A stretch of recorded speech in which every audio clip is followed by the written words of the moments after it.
তোকে নিয়ে বলতাছি, বুঝতে পারছস?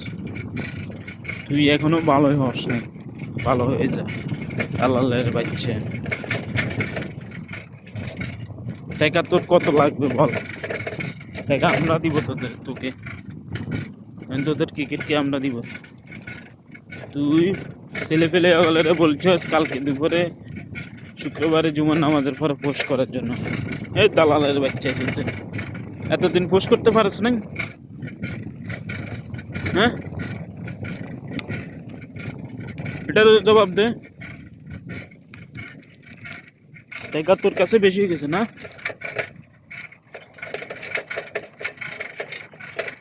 শালার পুত এখনো ভালো হও, বুঝতে পারছস? তুই কোন জায়গায় কি করতেছ সব কিছু জানা আছে, সব কিছু নোট করে রাখছি, শুধু বলতাছি না কি জন্য।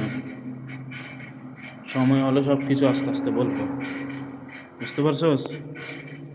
এখনো সময় থাকতে ঠিক হয়ে যায়। দেশের বিরুদ্ধে কথা বলিস না,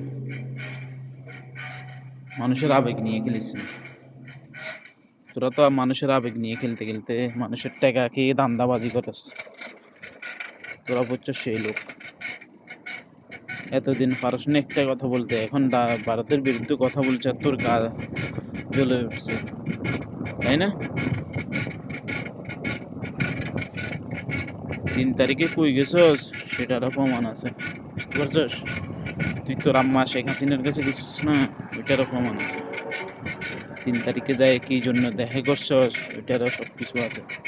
আস্তে ধীরে ফাঁস করবো, বুঝতে পারছস? এখন সময় থাকতে দেশের মানুষের কাছে ক্ষমা চা, বুঝতে পারছস? এই শালার পুত, ক্ষমা চা এখানে।